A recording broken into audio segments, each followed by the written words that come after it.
Hi friends, welcome to my YouTube channel. दोस्तों, आज हम जानेंगे मुर्गा और मुर्गी से रिलेटेड सवाल, या मुर्गी और कबूतर से रिलेटेड सवाल, या गाय और कबूतर से रिलेटेड सवाल, या मुर्गी या कबूतर से रिलेटेड सवाल, या मुर्गी और गाय से रिलेटेड सवाल। इस तरह के सवाल को हम कैसे बनाएंगे, एक ही सवाल में आपको सारा कवर हो जाएगा। आप ध्यान से बस इस वीडियो को देख लीजिएगा पूरा।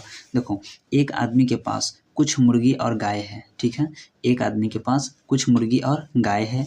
यदि सिर की संख्या 80 है और पैरों की संख्या 270 है, तो गाय और मुर्गियों की संख्या कितनी है? हमको कितना गाय है कितना मुर्गी है कुछ पता नहीं है, लेकिन सिर का संख्या 80 है और पैरों की संख्या 270 है, ये पता है। तो इसको बनाने का कई मेथड होता है, आपको हम सबसे बेस्ट मेथड बता रहे हैं जिससे आप इस क्वेश्चन को बना सकते हैं और अप्रोच लगा सकते हैं एग्जामिनेशन में, ठीक है। तो आइए हम एकदम बेस्ट क्वेश्चंस को बेस्ट तरीके से सॉल्व करने का तरीका बताते हैं। देखो, सबसे पहले हम लेंगे संख्या, सिर की संख्या ले लेंगे। पहले सिर की संख्या कितना है? 80।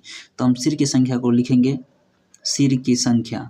ये लिखना कोई ज़रूरी नहीं है, ठीक है। हम पहला बता रहे हैं आपको तब लिख रहे हैं। सिर की संख्या कितना है? 80। तो 80 लो, इस प्रकार कर दो, 80 लेके इस प्रकार कर दिए, ठीक है। अब बताओ, 80 इधर कर दो, इसको इधर कर दो, दो भागों में बांट दिए। अब देखना है मुर्गी और गाय से रिलेटेड सवाल है, सॉरी, मुर्गी और गाय से रिलेटेड सवाल है ना। तो मुर्गी कै गो पैर होता है, ये तो जानते होइएगा। मुर्गी को कै गो पैर होता है? पैर मतलब टांग कै गो होता है मुर्गी को? तो 2 गो टांग होता है, तो यहाँ पे लिखेंगे 2 टांग। किसके लिए 2 लिखे हैं? मुर्गी के लिए, तो यहाँ पे लिख दो मुर्गी, ठीक है। और गाय के पास कितना पैर होता है? तो सब जानते हैं कि 4 गो पैर होता है गाय को। तो गाय में यहाँ लिख देंगे गाय, और गाय के पास होता है 4 गो पैर। तो 4 गो पैर को हम 4 को लिखने का तरीका बदल देंगे, 2 + 2 कर देंगे। देखो, 2 कॉमन हो जाना चाहिए, ठीक है। 2 और 2 कॉमन हो गया। 4 को तो हम लिख सकते हैं ना 2 जैसे यहाँ पे 4 है, तो इसको हम क्या 2 + 2 लिख देंगे, तो कोई दिक्कत नहीं ना। तो 4 पैर है तो 2 + 2 लिख दिए हैं। अब बताओ दोस्तों, 2 और 2 कॉमन है दोनों में, 2 और 2 कॉमन है। यहाँ पैरों की संख्या कितना दिया हुआ है? पैरों की संख्या लिखा हुआ है 270 है। पैरों की संख्या कितना है? 270 है। यहाँ देखो 2 कॉमन है, तो 80 गुना 2 कर देंगे। जब जो कॉमन रहेगा ना उसको गुना कर देना है। तो 80 दूना कितना होता है? 160। अच्छा बताइए, ये 160 है, यहाँ 270 है। यहाँ पैर की संख्या, यहाँ सिर की संख्या था 2, लेकिन 160 जो आया, ये क्यों आया? ये अधिक था, तो 160 को हम क्या कर देंगे? घटा देंगे। तो 0, 7 में से हो गया 1 और 2 में से गया 1, 110 आ गया। अब ये 110 ये ज़्यादा काहे हुआ?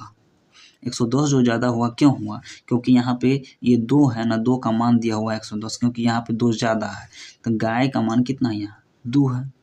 गाय में कितना है? 2 है। बराबर में कितना हो जाएगा? 110। तो ये 2 जो इधर जाएगा तो भाग में चला जाएगा, कट जाएगा कितना बार में? 55 बार में। तो गाय की संख्या कितनी हो जाएगी? 55। गाय की संख्या कितनी हो जाएगी? 55। समझ रहे हैं?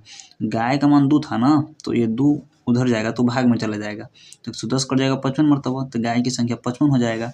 टोटल 80 गो ना सिर था, तो 55 गो गाय हो जाएगा, तो मुर्गी कै गो हो जाएगा? तो 80 में से 55 को घटा देंगे, 10 में से 5 गया 5, बच गया 7, 7 में से 5 गया 2, जो 25 है, 25 आपका मुर्गी हो जाएगा। समझ गए होंगे? यानी कि गाय हो जाएगा 55 गो, मुर्गी हो जाएगा 25 गो। उम्मीद करते हैं ये आप समझ गए होंगे बहुत अच्छे से। मिलते हैं अगली वीडियो में, तब तक के लिए जय हिंद। इस तरह की वीडियो पाने के लिए हमारे चैनल को सब्सक्राइब कर लेंगे।